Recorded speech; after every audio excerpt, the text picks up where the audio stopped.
Let's start. Well, hello, YouTube land. I am back after a small hiatus, about 5 years. Um, there are a lot of things that we want to start talking about, right? As people to people, this country is going through a lot of stuff. Some make sense, some doesn't. This country has always been going through a lot of stuff, but this time it's different. This time it's more visceral. It feels like our some of our basic rights are at assault.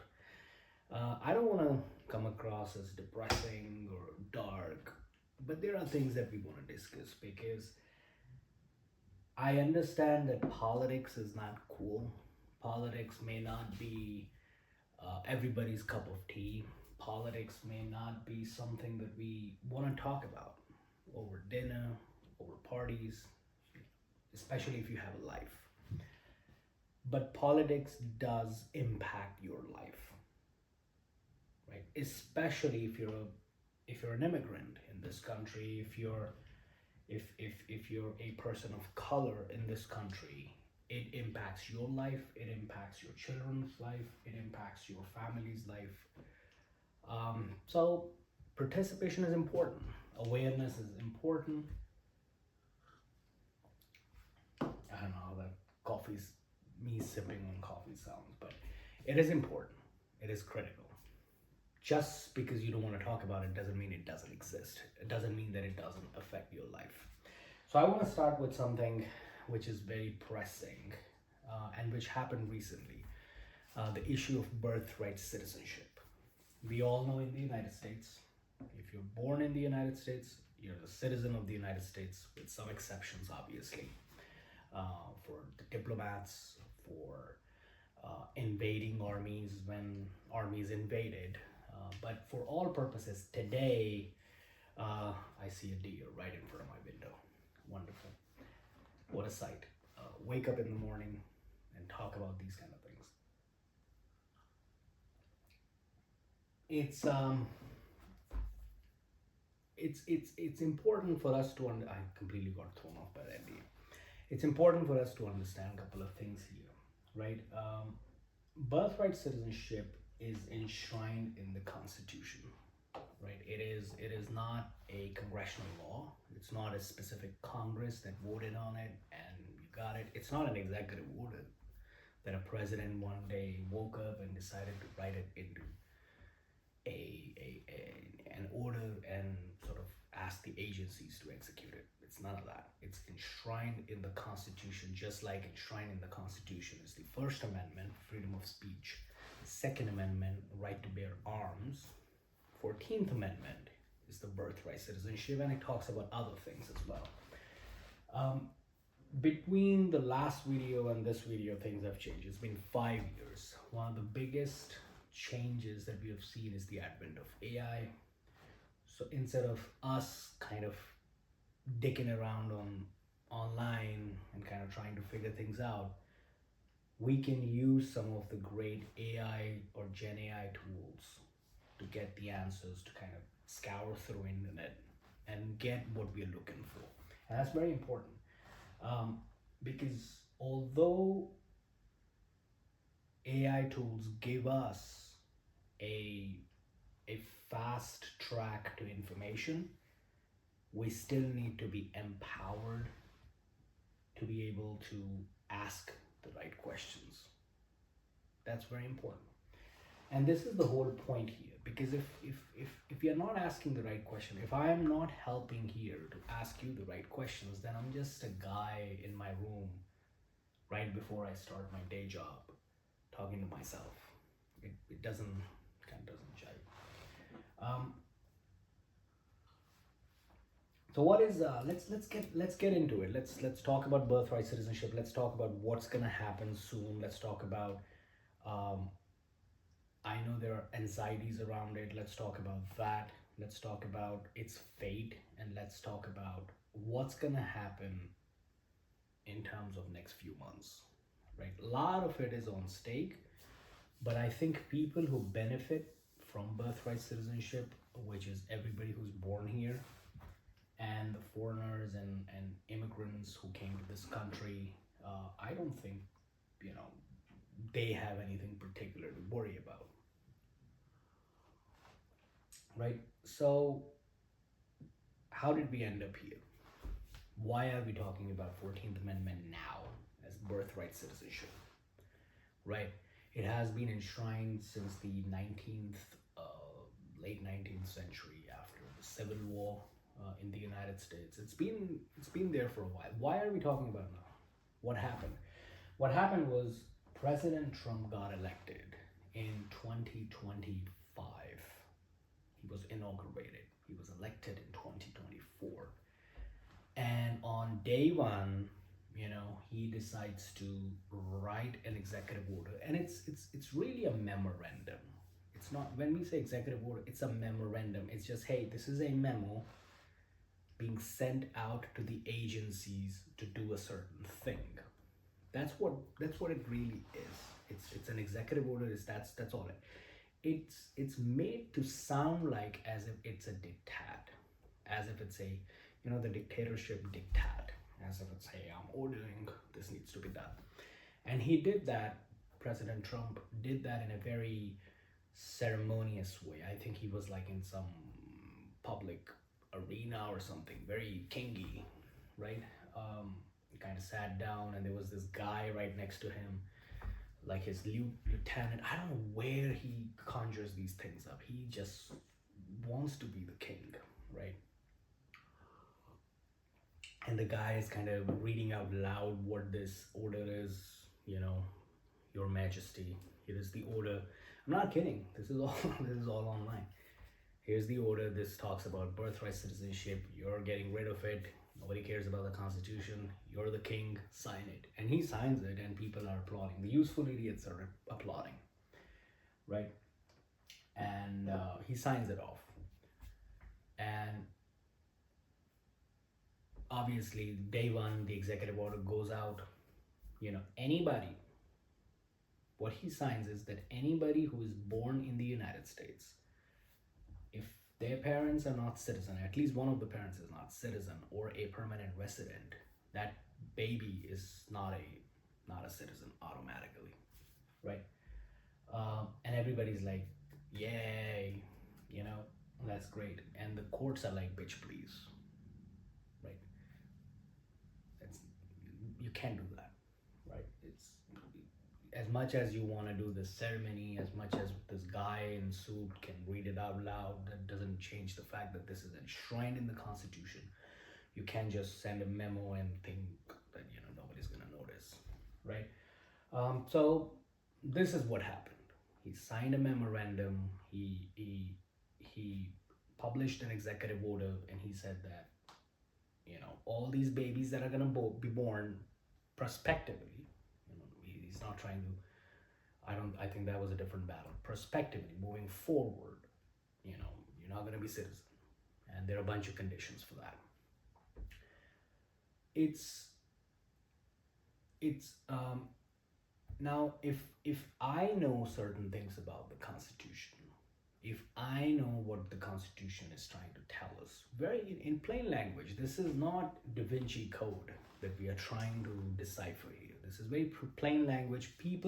Detractors will have you believe that this is some mysterious language, and we need to figure out what's happening behind the closed doors, and the framers and the authors of the Constitution really meant this, but they wrote this. None of that is true. It's very plain language. We'll go over it. If I know it, President Stephen Miller, or as I like to call him endearingly, Psycho Steve, President Psycho Steve knows it. He's the architect behind everything. If you remember, there was an episode with Bill Maher and Steve Bannon where Bill Maher says, Donald Trump is just an empty vessel. I'm paraphrasing, empty vessel for these guys to put their ideas in and kind of just bullhorn that out. And that's what it is. It's Stephen Miller and Steve Bannon, who's not in the administration, but these guys, It's them. It's not Donald Trump. Donald Trump is, yeah, he's bombastic. He's the tip of the iceberg. He's nothing. He's just the lipstick on it. He's nothing, right? It's the Stephen Millers of the world, the Psycho Steves of the world. They know it. They're evil, but they're not stupid. They know it. So what is it that they tried to do here by signing this executive order, knowing full well that the courts are going to slash it down, right? The lower courts, the appeals court, the district courts, wherever, they're going to slash it down, right? And obviously that's what happened. Like a court in New Hampshire, I believe, slashed it down immediately. It was a class action lawsuit, and Supreme Court decided to pick it up, and they said, all right, we're going to answer this question for you guys. We're going to tell you whether this is a constitutional thing to do or not, right? And this is what is happening, right? Ostensibly, Stephen Millers of the world, the Psycho Steves of the world, they are trying to circumvent the will of the people, obviously, the will of the authors of the Constitution. Obviously, they're trying to circumvent all of that. They don't have nowhere close to the consensus needed to change the Constitution. It's very difficult to amend the Constitution. You have to go through all the legislatures of all the states. You're never going to get there, ever. It's next to impossible. In this divided country now, I don't think we can change the Constitution at all, which is great. It's the resilience of the Constitution that's going to get us through all of this. If we could just change the Constitution, then whoever is in power could really append the country completely, right?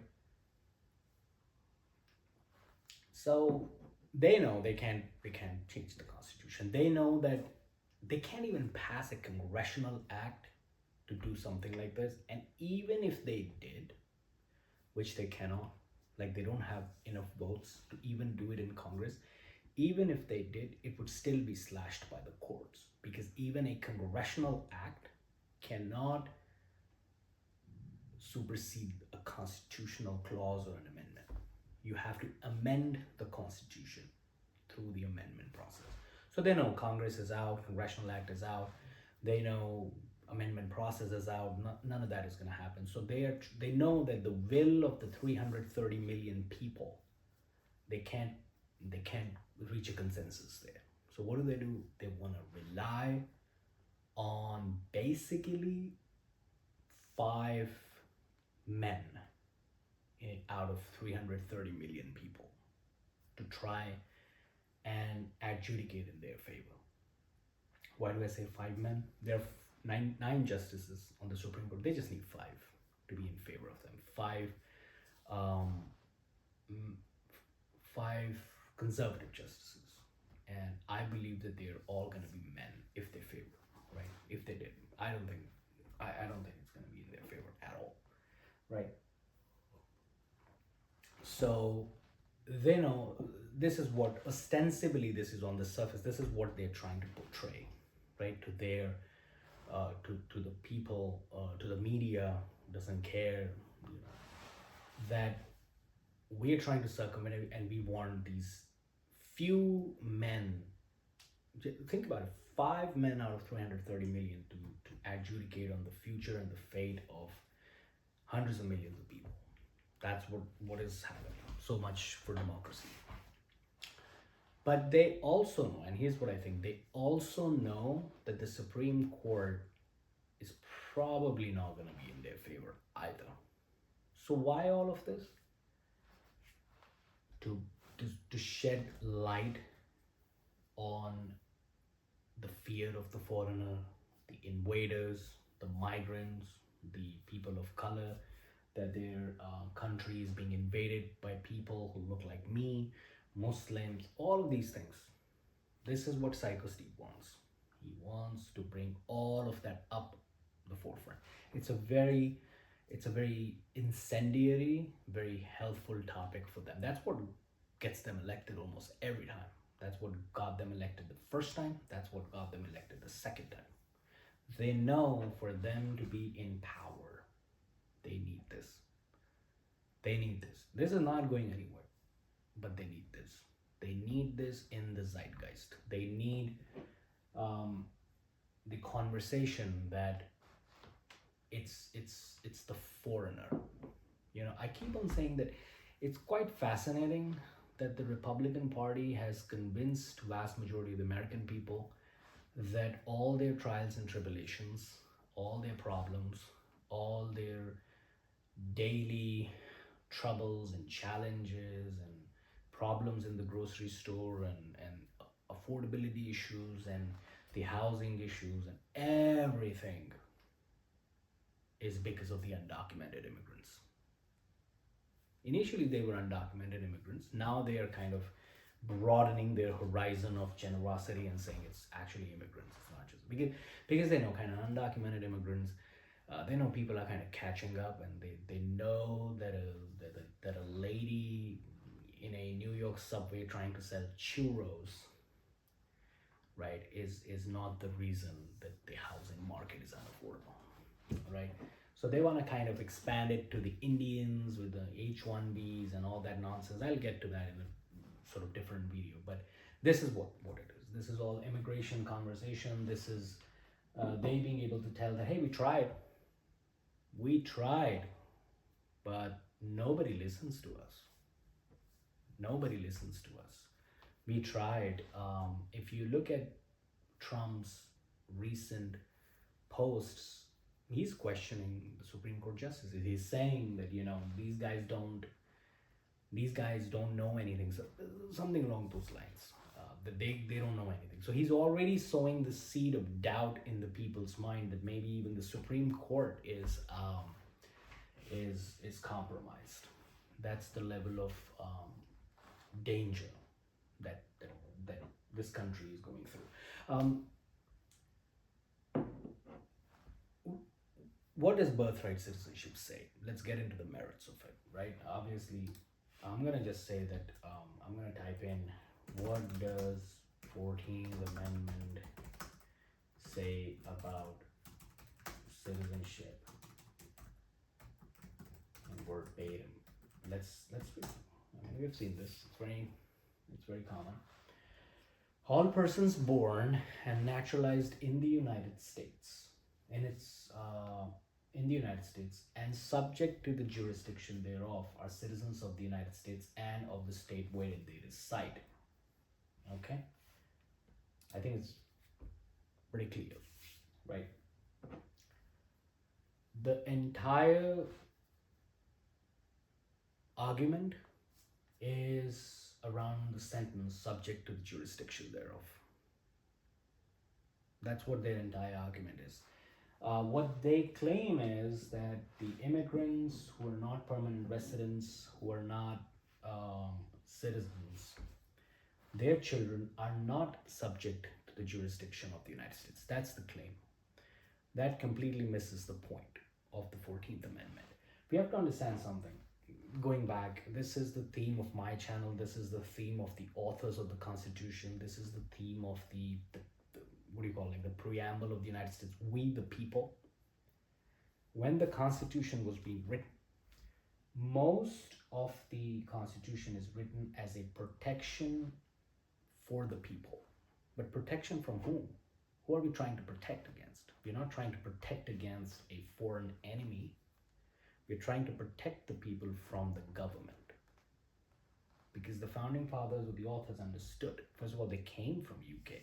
Well, they came from a monarchy. So they understand that if you dick around with the monarch, they'll chop your head off, right? No due process, nobody cares, right?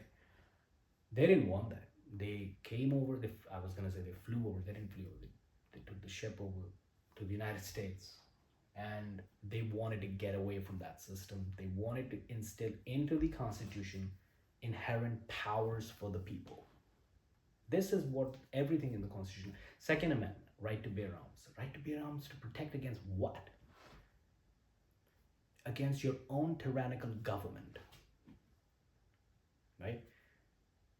Freedom of speech, freedom of press, To be able to criticize what? You can criticize your friend, nobody cares. You can criticize your colleagues, nobody cares. Could you criticize a monarch? No. You can criticize in the United States, the president, anybody. You can do that. It's all to protect people from the all powerful government.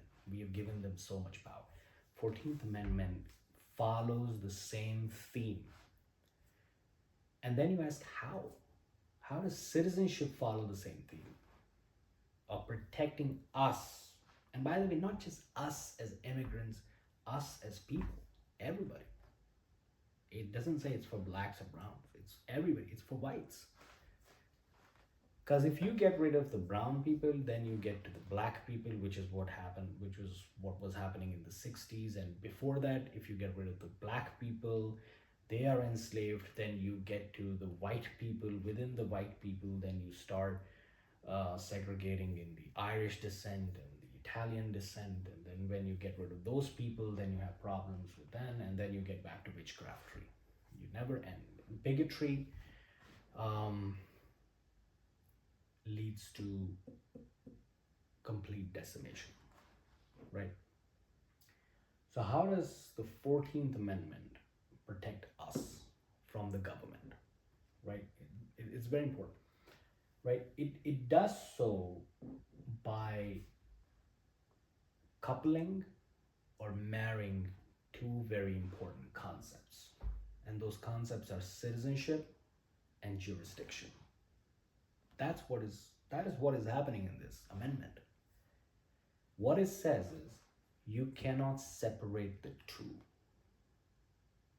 Right? You cannot separate. If you're born here, and it's very important, the word and, that's the coordinating junction, and you're subject to the jurisdiction thereof, you are a citizen. Right? Or naturalized, you are a citizen. Right? They know it. They know it. Psycho Steve knows it. It's plain language. So what do? They try to question the definition of the word jurisdiction. No, guys, jurisdiction is jurisdiction. Anywhere.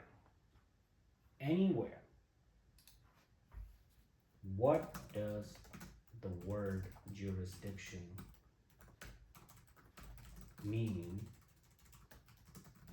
according to Oxford Dictionary? That's your North Star. That's the English Language Dictionary.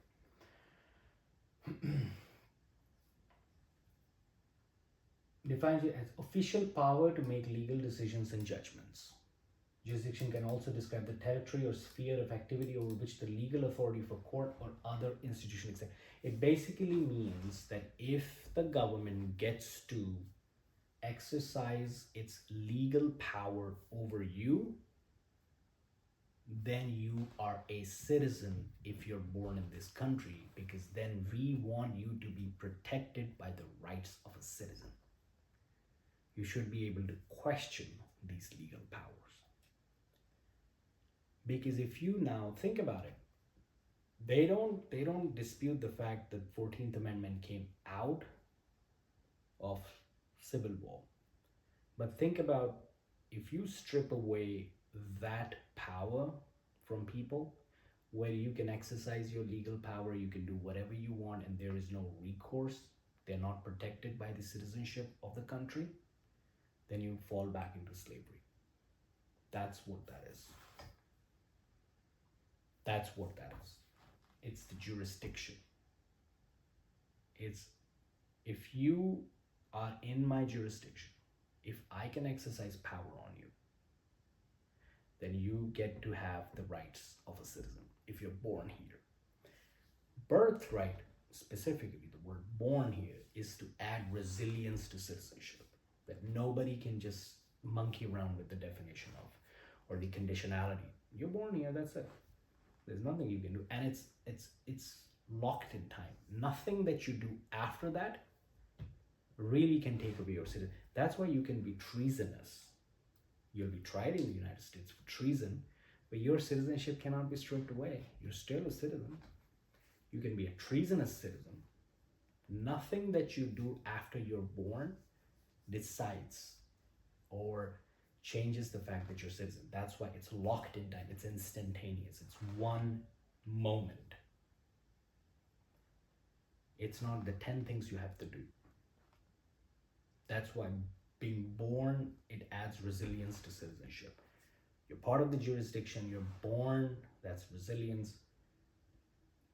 If I don't get to exercise power like a diplomat, right? Then yes, then you're born here, you're not a citizen. You're kind of walking around in the United States in your own country's bubble. That's how diplomats are. They cannot be tried. If they do anything here, if they commit a crime, they are sent back to their country. Then you can deal with the country, kind of extradite them back and all of that. But you can't prosecute them just about anything. You cannot.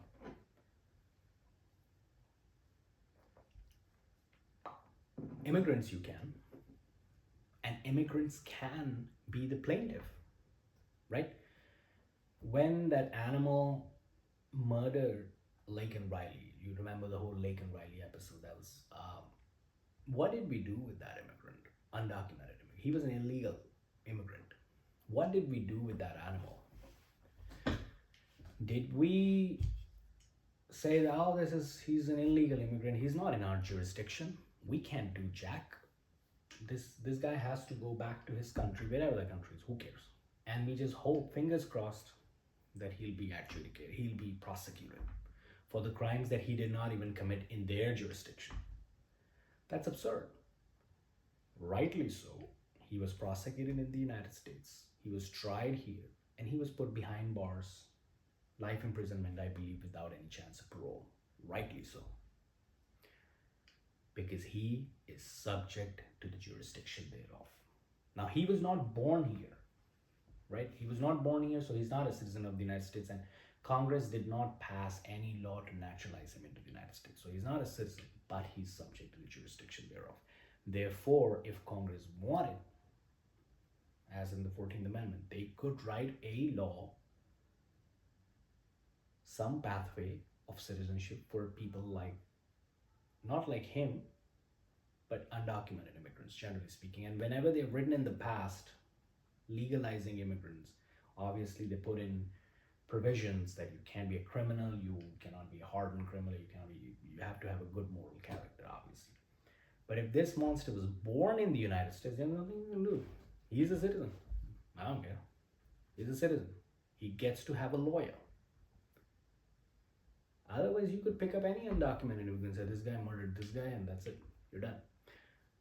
If a white male born and bred in the United States rapes an undocumented immigrant, that person can go to jail and will go to jail when tried and prosecuted. Because the person he raped is subject to the jurisdiction thereof of the United States. Jurisdiction, that's what it is. Jurisdiction is jurisdiction. They know it. Psycho Steve knows it. So what do? They say it's jurisdiction, but it's political jurisdiction. And from political jurisdiction, somehow they kind of make their way to the word allegiance. That's actually not the exercising of the power, it's the allegiance. It's what is the allegiance, or does the person have allegiance to the United States? That's the stupidest thing you can hear. And I don't think the courts kind of bought that. If you think about the arguments, they didn't buy it at all, right? Because first, allegiance is very subjective, right? You can be treasonous, you can be a citizen naturalized in this country, and then you can be a treasonous person. Then what? I'm just going to take your citizenship away. You can't, right? They also know that the moment they say allegiance, it kind of runs into that trap of, what about people with dual citizenship? So people with, American citizens can also be Israeli citizens, for example. Now what? Who are you? What is your allegiance? Then they say, oh, it's not allegiance, it's primary allegiance. It's stupid, right? Because then they say, okay, primary allegiance is you're domiciled in the United States, You may be an Israeli citizen, but you're domiciled here, so your primary allegiance is to the United States.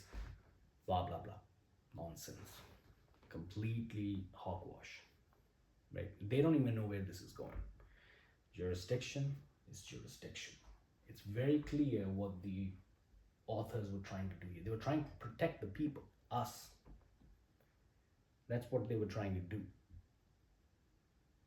right? They're not trying to figure out if a baby born in the United States who can't talk, who can't do jack, who can't change diapers, has allegiance to the United States.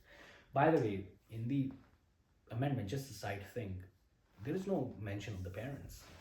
You're born here, not your parents or something. You're born here. It's the individual liberty. Nobody cares about parents here. Now, when the Congress writes a law, because that's another thing, you were born here or naturalized. Naturalized is the process that Congress has to write as a for pathway of citizenship. If you're naturalized, yes, they can expand it to parents. They can do whatever they want, so long as they don't go against the Constitution. But the born clause, the birthright clause, has nothing about parents. So where are the parents coming from? Completely nonsense. They know all this. If I know it, they know it. They know all of this. It's pretty straightforward, right? Here is one more thing they do know. The 14th Amendment does a very important thing, but also does not do a very important thing. What it does is it establishes a irrevocable relationship between citizenship and jurisdiction. And they say, this is a relationship made in heaven. That is Constitution. You can't change it. For you to break that, you have to go through the constitutional amendment process. Nobody can do it. But they give Congress the power to decide who is in the jurisdiction. There are congressional acts written in the past to carve diplomats out of the jurisdiction of the United States. That's how they're out of the jurisdiction. They were not out of the jurisdiction by default because of the 14th Amendment. No, there are laws written on the books. There are laws written on the books to bring Native Indians into the jurisdiction, to kind of write it in the law, in lieu of the Indian Citizenship Act or something like that, that brought into the jurisdiction of the United States all the Native Americans. That's why a Native American born today on an Indian reservation, like a Mojave or something, is still an American citizen. Congress can decide who is in the jurisdiction.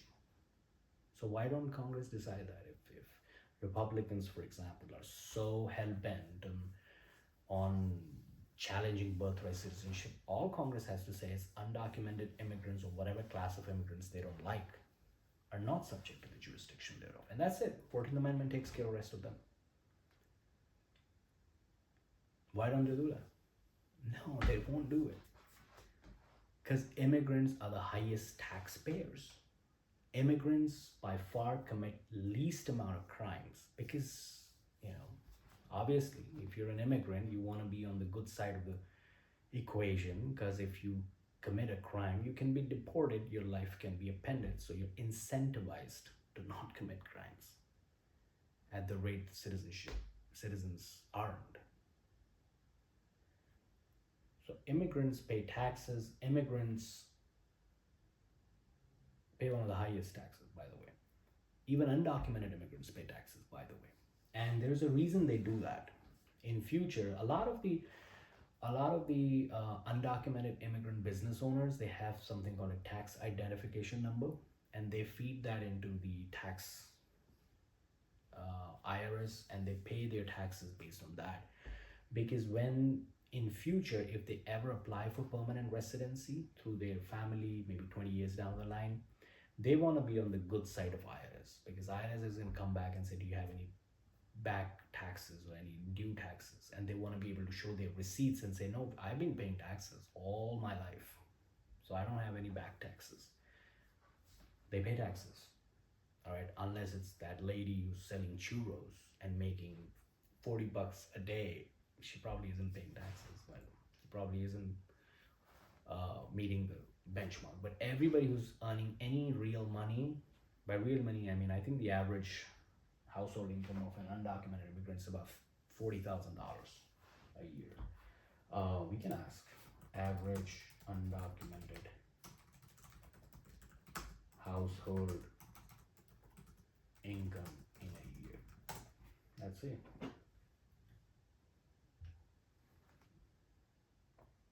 Estimated between 35 and $45,000 per year. So these are the guys that Republicans want you to believe that they are the reason why everything is so haywire. Right? These are the guys. Right? So Congress can just do it. They can just say, hey, for example, Indians on H-1B aren't subject to the jurisdiction thereof. What happens then?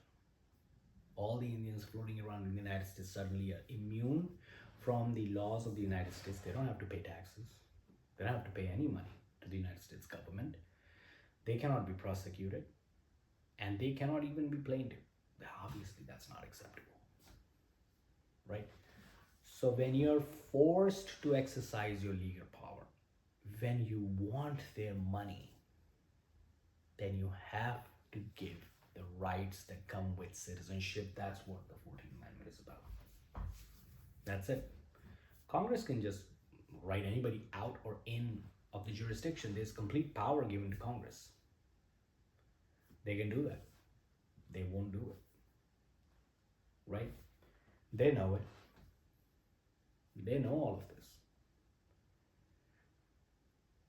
So remember I said in the past that why are they still dicking around with birthright citizenship? They obviously want to sow divisions, and they want to continue sowing divisions between the people so that the people forget that it's not right versus left, conservative versus liberal, immigrant versus native born, none of that. It's the people versus the government. They want you to not think about that. Right? Because if you start thinking about that, then you start questioning things like, why on earth are we in this war? Why are on earth, since World War II, are we in any war? What was the entry criteria of Vietnam War? How come we went on a war with a country that is economically, militaristically not capable of attacking United States over the air, over water, and through land? They're on the other side of the earth. They're just jungle.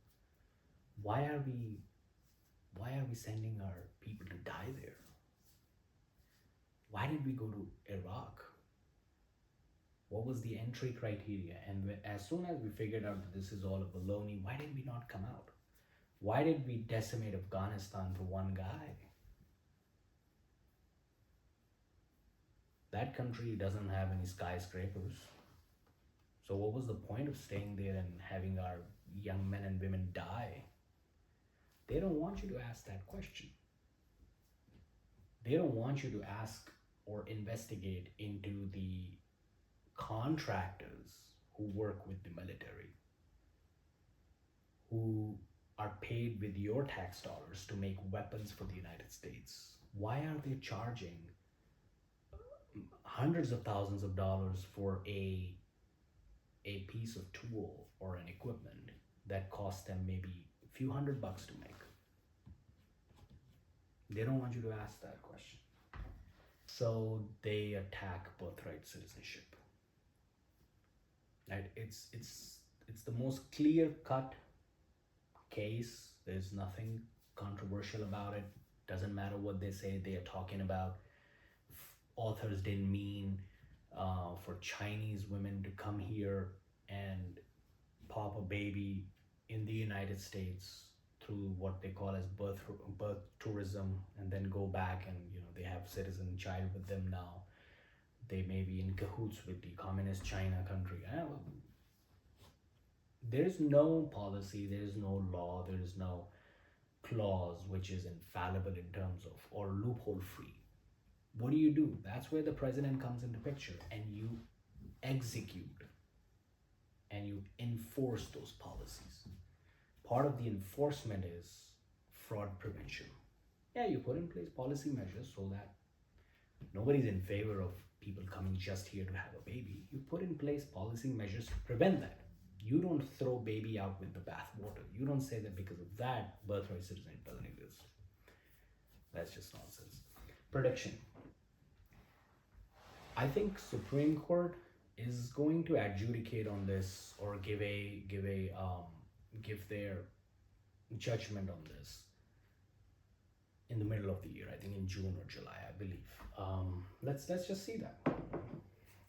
When is Supreme Court expected to rule on birthright citizenship? That's it.